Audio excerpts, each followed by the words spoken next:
আমেরিকার দালাল।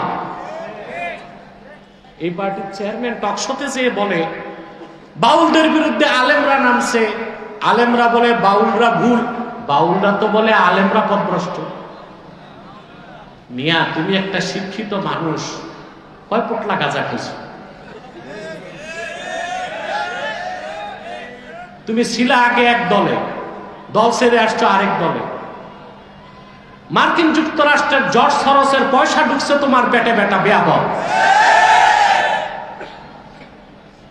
আলেমরা বাউলদেরকে পথভ্রষ্ট কেন বলে? নিজের মন গড়া কথা না কোরআন থেকে বলে? বাউলরা তো রাসূলুল্লাহর দ্বীনকেই মানে না, শরীয়তকেই মানে না, ওরা লালনের ধর্ম মানে। মুসলমান বলা যায়? বাংলাদেশে এখন বাউল ভক্ত বহুত নেতা বেরিয়ে গেছে, বলতেছে বাউলদেরকে মারা যাবে না। তৌহিদি জনতা পায়ে পা পাড়া দিয়ে লাগে নাই। বাউলদের নেতা ভণ্ডটা বলেছে আল্লাহর শানে বেয়াদবি করেছে। এমন হতো কোথাও বাউল গান হচ্ছে, আলেমরা যে মারপিট করে ভাঙছে, তাহলে বুঝতাম এটা অন্যায় হয়েছে। বাউলরা গান করতেছে, আলেমরা যে কি করছে, মারছে, এটাকে বলা যেত অন্যায় হয়েছে, আইন হাতে তুলছে কেন? কিন্তু বাউলদের নেতা যাকে গ্রেফতার করা হয়েছে, সে আমার আল্লাহর শানে চরম ধৃষ্টতাপূর্ণ বেয়াদবিমূলক বক্তব্য দিয়েছে। সৈয়দ কাশ্মীরি এতটুকু উল্লেখ করছে। মাইকটা এখন লাইনে আসছে, আরেকটু আরেকটু আরেকটু, যে সাউন্ডটা প্রতিবিম্ব হয়, প্রতিধ্বনি হয়, এটা বন্ধ করে দাও, পরিষ্কার আওয়াজ লাগবে। কথা বোঝা যাচ্ছে? শব্দে শব্দে। তা আপনারা জিম মেরে বসে গেছেন, কথা টথা বলবেন না। প্রিয় বন্ধুগণ, সৈয়দ কাশ্মীরি এতটুকু তথ্য দিয়েছেন, এর বেশি দেন নাই। অন্যান্য ইতিহাসের কিতাব সাক্ষ্য দেয়, ভোলরাজ সকালবেলা তার মন্ত্রী পরিষদকে ডাকলো, জ্যোতিষদেরকে ডাকলো, ধর্মের পণ্ডিতদেরকে ডাকলো, তারপর বলল গত রাতে আমি এক অত্যাশ্চর্য ঘটনা দেখেছি। কি দেখছেন? সে বলল আমি দেখলাম পূর্ণিমার চাঁদ দুই টুকরা হয়ে দুই দিক সরে গেছে। অনেকক্ষণ পর আবার জোড়া লাগছে। তারা জিজ্ঞেস করছে স্বপ্ন দেখছেন? সে বলল না, দিব্য জেগে জেগে দেখছি। ধর্মবেত্তারা বসলো, ধর্মগ্রন্থ গবেষণা করে ওরা বলল যা দেখছেন ঠিক দেখছেন। বলে তার মানে? বলে আমাদের ধর্মগ্রন্থে ভবিষ্যৎবাণী আছে,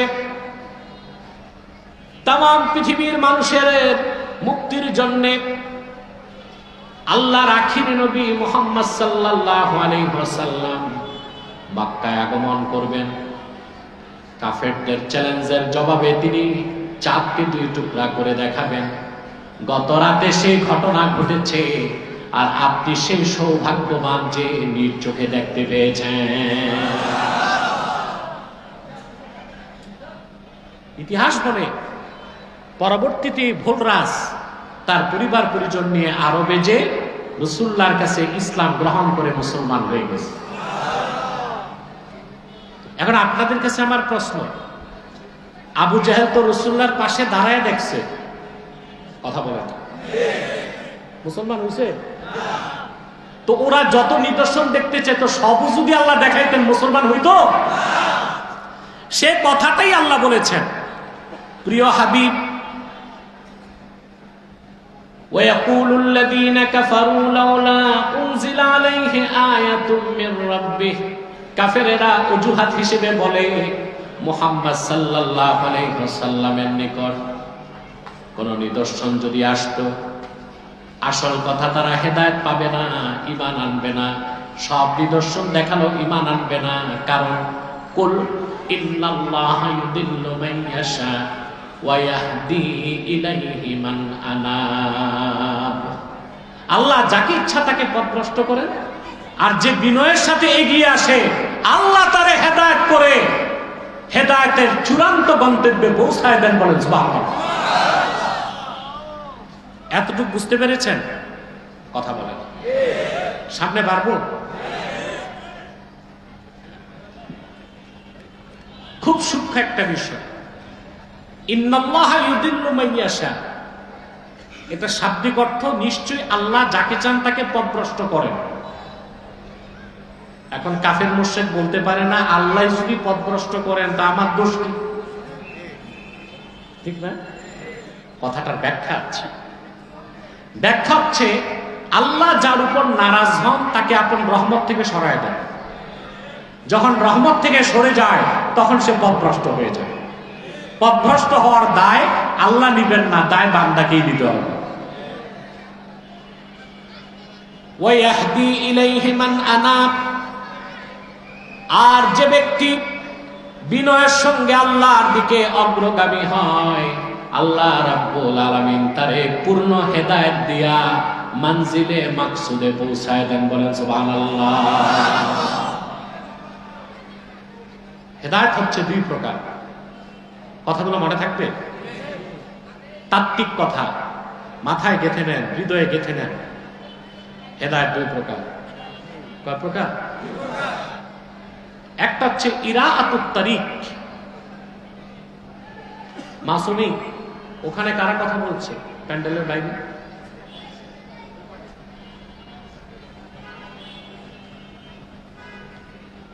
বক্তব্যের জন্য আমাকে এনভায়রনমেন্ট সাপোর্ট দিতে হয়, পরিবেশ লাগে।